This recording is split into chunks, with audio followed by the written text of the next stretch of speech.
The hallway light flickers as her fingertips release the doorknob, its cool metal still lingering against her palm, while the smaller hand clings to the frame, fingers splayed and trembling. The cassette they once shared slides from the child's lap, not yet touching the floor. Its tape unfurls in the still air. The door stays open just enough for the wind to carry the scratched whistle of the cassette, as if the room itself is waiting for someone to remain. She settles onto the rug, legs crossed, the cassette beside her knee like a ribbon caught mid-motion. From the kitchen comes the low hum of the fridge compressor and the gentle clink of ceramic mugs waiting for bedtime cocoa. Beyond the door, the living room corner reveals the same stack of magazines, the same dust shadowing the mantel, the same pair of sneakers pushed together as if poised to step back out. Her hand drifts to the tape, fingers curling around the casing, thumb resting in a groove it knows by heart. Evening light slopes down the hallway wall in quiet strips, brushing the framed photographs hung in a precise line. The little hand remains against the frame, palm flat, not closing the door. Somewhere deeper in the apartment, a clock ticks in slow, measured beats, its second hand sweeping the arc it has always made. The cassette's whistle threads through the stillness again, not loud enough to fracture anything. Just a whisper of the past that lingers like the scent of laundry detergent left on the line. She watches the tape, watches the curl, and the world continues breathing around her as it always has. The attic light buzzes while Claire climbs the ladder, dust motes spinning through each inhale. She plants both palms on the crate of board games and pulls it forward, knocking a tin robot down the stairs. It clatters across the wooden floor, and someone coughs from below. "Claire?" Jordan's voice cuts through the dust. He stands in the doorway, arms folded as if bracing for the impact. "Found it," Claire says, hauling a faded shoebox onto the rug. She pries the lid loose. A scent of old cardboard and humidity spills out. Inside sits a Polaroid, edges curling, colors bleeding. Claire flips it toward Jordan. It's them at the county fair. Jordan half-turned, already stepping toward the rides. Claire frozen, hand outstretched, the cotton candy cone dripping down her wrist. "You ran," Claire says, voice tight as she slides the photo onto the coffee table. Jordan swallows. "I had to. The lights were too loud." "And I stood there," Claire snaps, slamming her palm against the glass coffee table, while every other kid got a hand to hold. Jordan's jaw tightens. "You could have come with me when I said I was leaving." The Polaroid shivers as Claire grabs it again. "You looked at me, then you didn't." She drags her thumb over Jordan's shoulder in the picture, tracing that second he turned away. Jordan steps forward, breath hard enough to fog the window. "I didn't say stay," he insists, but his eyes flick toward the hallway, toward the open door where footsteps once faded. Claire slides the photo aside and lifts a second object, the smaller train whistle they shared. She blows into it once. The note cracks and hangs in the air. Jordan flinches. "Why did you let the whistle go?" Claire asks, voice low. "You didn't even tell me you were leaving." "Because you were busy building a fort with Carrie," Jordan says, the words falling like bricks. Claire straightens, shoulders squared. "You stopped asking if I wanted to go with you." Jordan's mouth opens, closes. He looks away. The silence stretches until a distant siren wails past outside, and Claire watches the light flicker across his face. "Now you're putting it back together," Jordan says finally, voice softer.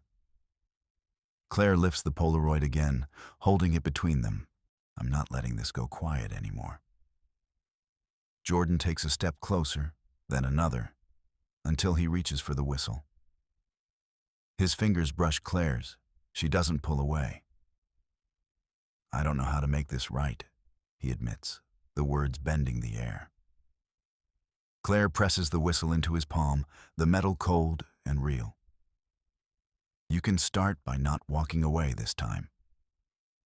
Jordan nods once, heavy but real. The attic light hums above, and outside the wind lifts, rattling the window frame. Claire leans back against the crate, the photo between them, the whistle resting on the coffee table. Neither of them moves for a heartbeat, but the space between them tightens. Not with unspoken things, but with the sound of Jordan taking the first step forward. Claire picks up the whistle again and blows a second note. Sharper, a small laugh escaping as Jordan looks up. He meets her eyes. You're not invisible, she says, voice low. You're right, he says shortly. The whistle's echo fills the hallway, and for the first time, Claire lets herself breathe. Claire climbs down the ladder before Jordan, fingers dragging along the splintered rung as if testing whether it still holds her weight. The attic door thuds shut behind them, and the sudden quiet of the hallway makes her steps sound too loud. Jordan follows, shoulders hunched, the whistle tucked back into his pocket. He lets the door swing closed slowly, then turns the deadbolt with deliberate care, sealing them in the narrow foyer. Kitchen, he offers, already moving toward the stairs. Claire waits one beat, then goes after him. In the living room, she drops her bag onto the couch and pulls a G.I. Joe from the coffee table, flipping it over the moment it brushes her palm. Jordan bends to retrieve a stray cushion. His hands brush her hip. Her body jerks sideways, and the cushion clatters to the floor. Claire does not look at him, then grips the arm of the couch and pulls herself away. Fast, as if the space he occupies is a hot plate. Sorry, he says, not moving toward her, but meeting her gaze. I didn't mean to crowd. His voice is low. The apology a line he keeps steady even while his shoulders shake slightly. Claire dries the kettle and sets it on the stove. The burner clicks with a mechanical hiss. Water begins to simmer, and the smell of lemon cleaner from the sink mixes with the stale attic dust still clinging to her clothes. She says nothing. Jordan watches her work, then reaches into the cabinet, draws out 2 chipped mugs with wax drips on their rims. He places them carefully on the counter. There's a beat while Claire sets the whistle beside the mugs, as if the sound could fill the quiet. Jordan slides a tea bag out of the box, hands shaking once, twice, then steadying. He holds the bag for a moment, watching the water bubble, then drops it in. He doesn't raise a hand to touch her, but he doesn't step back. Instead, his fingers wrap the mug, bring it to the counter, and slide it toward her. Then let me prove I want to stay, he says. Not for promises, for this, right now. Claire stares at the swirling steam, jaw clenched. Then she reaches for the mug, fingers brushing his. You can't just choose to stay and ignore how I got here, she says. The loneliness settled under my ribs because you left it there. He refuses to pull away. So don't carry it alone. She exhales sharply, then lets the breath out long, a release. Her shoulders drop a fraction. She lifts the mug and sets it beside his, so their hands touch briefly. Neither of them smile, but the contact is there. A small payoff. The recognition that they can share the discomfort. The kettle winds down. Claire grabs a coaster, sets it under her mug, and then, with a measured move, slides the second coaster next to his. The space between them remains. But the coasters create a new boundary, one she can control. Jordan doesn't reach across it. Instead, he leans against the counter, watching her, waiting for her to decide what to do next. The clock ticks, and the truth. Loneliness lives in the space left by tight lips and empty promises, stands between them without being spoken again. Claire flips the laptop toward Jordan, the screen glowing with the transcript from last night's family interviews. The coffee table is stacked with notebooks, a Polaroid slipping out from under one.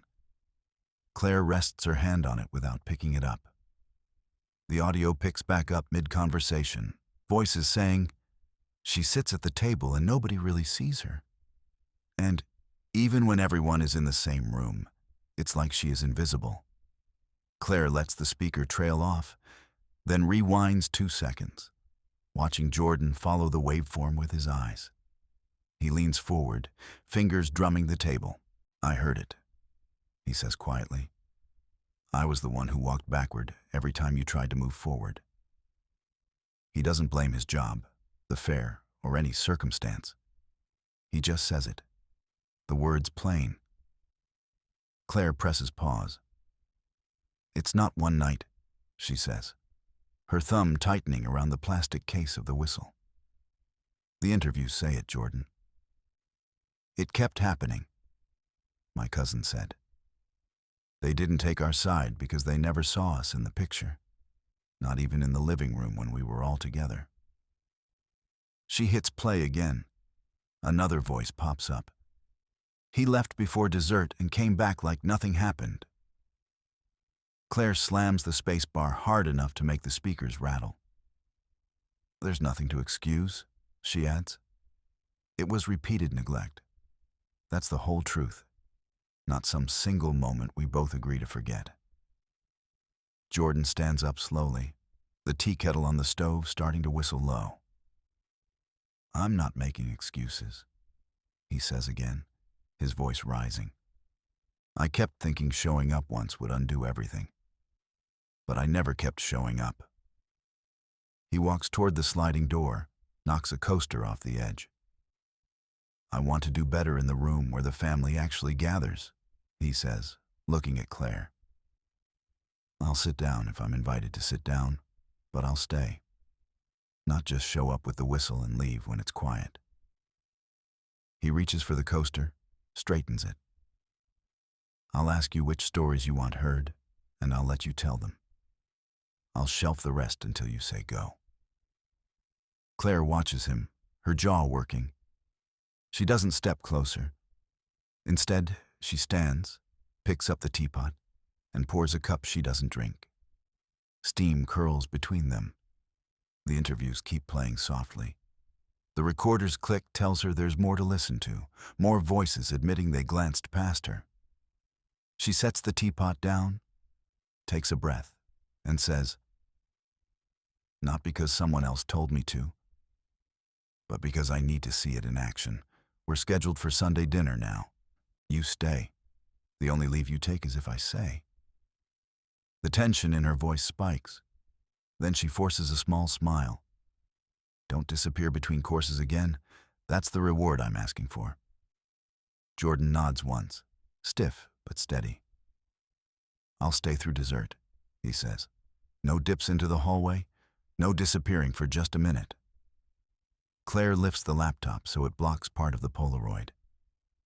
And we keep recording, she adds. If that's what it takes to make us visible, then our silence ends here. She hits play, and the interview continues. The voices now seem to carry a little more weight because they are no longer unattended, because someone is finally listening with his whole body in one place. Claire set the Polaroid face up on the coffee table, the backs of the siblings' hands still pale from the late afternoon light. Jordan poured the second cup of tea and slid it toward Emma without looking away from Claire. Emma sat, fingers twitching against the edge of the couch, the air between them thick with the words they were still deciding how to say. Tonight, Claire started, you left your chair in the living room twice before Dad even finished telling a story. You walked out without a word, and the rest of us kept pretending it was fine. She tapped the Polaroid with one knuckle. You disappear the same way you did at every art opening, every rehearsal. I was invisible before, but now I'm asking, what did you feel when you left? Emma's hands went flat on her knees. "This is not about me," she snapped, voice rising. "I'm trying to hold us together. When you start listing every time I stepped away, it sounds like you want to blame me for everything." Jordan leaned forward, the whistle looped on the teapot chain. "Claire said there's been a pattern," he said, "and we heard the interviews. The guests said they felt it. Everyone sliding into the background when someone else stepped out. But Claire said this isn't about blame. It's about visibility. You promised you'd stay for dinner tonight. After the last family reunion, you left before dessert." Emma bit her lip. "I left because I couldn't breathe," she whispered, and the volume dropping, but the tremor in her jaw made it loud enough. "I didn't know how to stay." Claire pushed the coaster aside, the clink echoing. "You didn't have to vanish," she said, voice steady. "You could have said, 'I'm overwhelmed,' so we could check on you. The whistle is mine. It's the sound I knew meant you were still there. I've been waiting for it for years." Emma swallowed and leaned almost forward, the tension shifting into a small, frantic motion. "I hear that now," she said. "I hate that it took this much for me to hear it." Claire's shoulders loosened fractionally. "So stay," she said simply. "Stay when it matters to us. If you need the room to breathe, say it. Don't leave without saying it." Emma nodded once, eyes wet but stubborn. "Okay. Thursday, dinner. I won't walk out mid-conversation, no matter what. I'll text if I need air. I'll come back." Jordan set his cup down and reached for Claire's hand, the whistle clinking briefly against the rim. The sound steadied the air for a beat. Claire kept her gaze on Emma while Jordan squeezed her fingers, grounding them both. Emma stood, gathering her keys. "I'm not promising perfection," she said, "but I won't disappear." Claire let out a breath she hadn't realized she'd been holding. "That's all I'm asking," she replied. Emma paused at the door, glanced back, and offered the faintest hint of a smile. "And if I start to slip?" Claire held up the whistle. "You blow," she said. "I'll answer." Claire spreads the linen runner on the dining table, smoothing each fold with the back of her hand. She slides the Polaroid face up in the center, edges resting against a silver candle holder. Jordan follows with a tray of mason jars, each filled with sliced lemons and water, and sets them with deliberate calm. When he reaches for the pitcher, Claire doesn't step back. She simply adjusts the coaster he offers, letting it fall exactly where she wants it. He gives a short, grateful nod and keeps pouring. Emma steps in before the window light fades completely. She drops her bag on the chair, eyes darting to the photo, to Claire, then past them to the hallway, as if already calculating her exit. Claire doesn't move from the table. Emma walks toward the kitchen counter and starts opening cabinets as if hungry for distraction. "Thursday dinner is still on?" Claire asks, voice even. But the question holds the weight of the Polaroid pressed between them. Emma's shoulders lift, and the whistle around her neck trembles. "I said I'd stay," Emma mutters, reaching for a mug. Jordan steps beside Claire now, lifting a jar of water. He doesn't lean in. He simply sets the jar down, then extends the whistle she'd handed him the day before. "If you need to step out," he says, "give me the whistle. I'll come get you." He holds it out like a lifeline tied to the present. Emma's fingers brush the metal, then close around it. She looks at the whistle, then at Claire's eyes, then at Jordan's steady breath. "I promised you I wouldn't vanish on Thursday," she says, the words short, clipped. Claire reaches over and slides a coaster closer to Emma, not touching her, just giving a place to rest the mug. "If the room gets heavy," Jordan adds, "say the word and I'll say it back. We'll keep the space light enough to move in. He doesn't promise perfection. He just keeps standing there.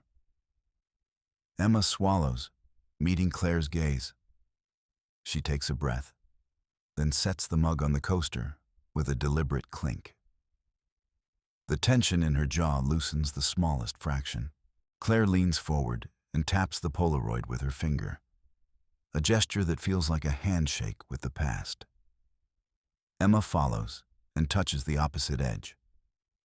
For a beat, their fingers hover near each other. "I'll check in before dinner then," Emma says, letting the whistle slide back over her knuckles instead of pocketing it. The sound of her promise is sharp enough to fill the room. Claire nods and turns to Jordan. "We'll start with the salad on the porch, so there's air if it gets crowded," she says, already moving toward the drawer for napkins. Jordan catches her wrist as she passes and guides a stack of linen toward the table, then lifts the whistle in a small salute before tucking it into the center napkin ring. Emma watches and takes a deep breath. As Claire threads napkins through silver rings, Jordan lifts 2 forks and sets them beside the Polaroid. He doesn't speak, but he keeps his shoulders loose, his movements consistent. Emma slips a hand into her bag, pulls out a folded note, and leaves it on the counter beside a small bowl of pretzels, an early excuse to stay and eat. It's not a thunderous reconciliation, but it's a decision to stay present, visible, and accountable. Emma sits on the stool by the counter, hands wrapped around her mug. Claire hands her the whistle without another word. Jordan walks back to the table, palms facing up, and starts arranging the plates while humming softly, the sound barely louder than a breath. Claire slips into the rhythm beside him, moving with him but still guarding the space between them with 2 coasters. The room hums with small, precise actions, forks aligned, napkins fluffed, the whistle resting at the center like a promise. The tension eases into focused movement, a payoff of a tentative shared space that keeps the past in sight and the future immediate. The kitchen light hums overhead while the dishwasher grinds through another load of plates. Claire wipes her palms on a dish towel and slides the last fork into the drying rack. Jordan leans against the counter, watching the gentle steam fog the glass door, then reaches for the napkin ring where the whistle rests. He doesn't touch it, just sets his hand flat beside it, fingers splayed as if counting beats. "Write it down," Claire says, snatching a loose notebook from the countertop shelf. She flips it open to a fresh page and draws 2 columns. Thursday, Sunday, whatever. When we check in, we show up. No excuses. She slides the notebook toward Jordan, pencil already hovering. "If I start to spiral, I'll text you the color code we used in middle school. You can't pretend you didn't get it." Jordan pins her with a look that tightens his jaw, but he reaches for the pencil. "I'll be sitting there, even if I get the urge to shut off," he murmurs as he writes Wednesday 7 p.m. in block letters. Emma suggested I keep a watch if I start to fade. That's on me to remember. His hand trails over the whistle, then lifts it, weighing it between thumb and forefinger before placing it back in the napkin ring. "This is not the same as walking out. I know the way out of the room," he adds, fingers tapping the rim. "I'm staying." Claire's shoulders rise. Her throat tightens as though the memories still live under her ribs. "You stayed tonight. But there were moments. Earlier after dessert. When you glanced at the doorway, like it was a lifeline." She grips the notebook, knuckles white. "You almost did it again." Jordan's breath quickens. He moves toward her, but Claire steps back, keeping the coaster barrier between them. He doesn't cross it. He sits instead on the edge of the table, legs swinging. "I hate that I still have that reflex," he says. I know it hurts you when I look for a way out. I'm asking for your help to keep me in the room. Call me on it. Claire hesitates, then sets the pencil down. I'll do it, she says, tapping 2 dates into the notebook and circling them with a shaky pen. We keep talking, even when it's loud. We don't let the anger swallow the words.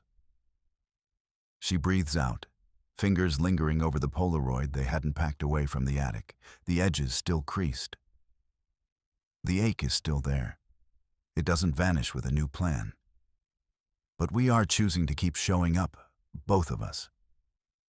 Jordan smooths the napkin ring, pressing the whistle flat into the wood before nudging it toward her with a thumb.